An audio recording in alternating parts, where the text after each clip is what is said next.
Now do this every day at the office. So squats you can do in your chair where you can stand up and you leave the chair right here, right? And what you do is you just kind of touch it. You can even sit if you want and then stand up again. Okay? Now if holding your hands out here is you feel vulnerable because your core isn't there and your legs are, it's totally okay. Hands here. You're still going to get that leg workout, that thigh workout. Okay? I mean, seriously, I'm showing you things you guys can get a pretty darn good workout. And you're getting paid for it. Okay? So, I should mention this too. If you're doing these stretches, you know, Jack LaLanne, you do all those stretches. If you're doing those, I would much rather I would feel better if you did keep your hands in your thighs when you do this stretch. Because then you won't be vulnerable. You won't hurt your back trying to help your back. Okay?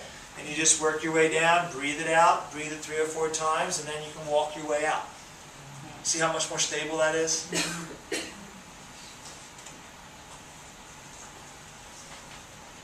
Okay, now the upper body exercise one here, pretty self-explanatory, but the picture I pulled out, there's a bunch of different ways you can do this. The picture I pulled out was you with your water bottle. I did that for 2 reasons. I did that for one reason, it gives you a little extra resistance, right? Do all kinds of things with it, but guess what else you can do with that? Hello, yes. Okay, so that's almost more what I want you to do, because I have found that all the patients I see, maybe 2% drink enough water. We need to drink more water. If you want to lose weight, get your energy up, have your body be less toxic, have your digestion get better, all that stuff, drink more water, please. And of course there was the other one where they did the twisting with it, you know, you can just do all kinds of things. And it's all here written for you, but I just wanted to show you something that was weighted, because some people say, well, that's just not enough for me.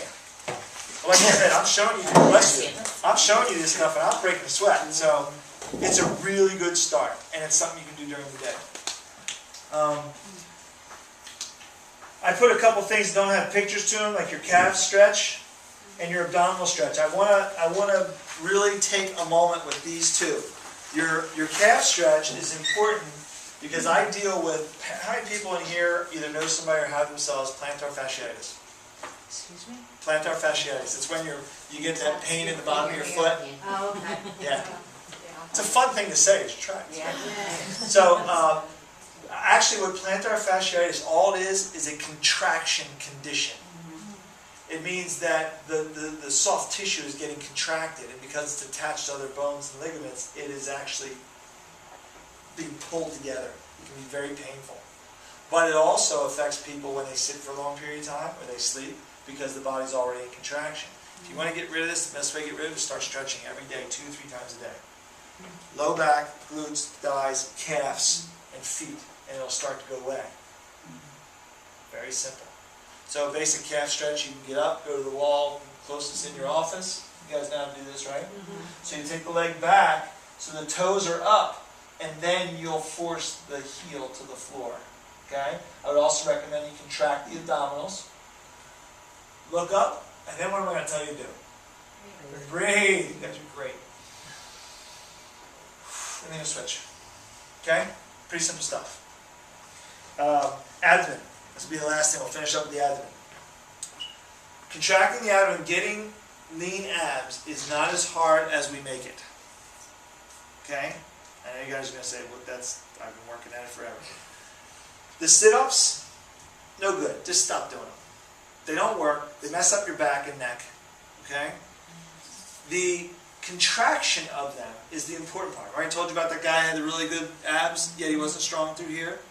Just contracting on a regular basis will start to lean you up in here. Start to give you more strength. Start to give you more energy.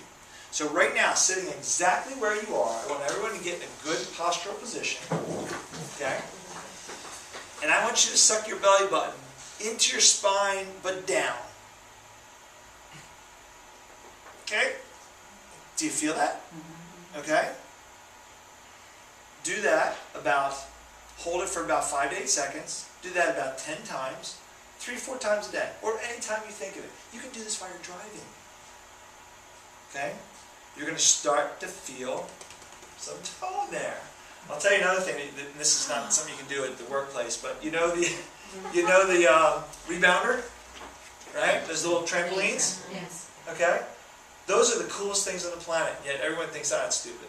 I'm telling you, man, and I think you were at the class where we did the stretching, were you there? I think I brought it in, didn't I? Did I bring it in? I can't remember either. So, basically, all you're doing there is you're on this little rebounder, that's all you're doing, okay? But what happens is your organs don't like to bounce around. So guess what all your internal muscles are doing? You want to get lean abs, start to tighten up all through here? Rebounders are awesome. Or you can just stand and do this. You guys can have some great administrative meetings this way, you know? Because that's what we do. Actually, we have meetings in the office where I have 2 of them.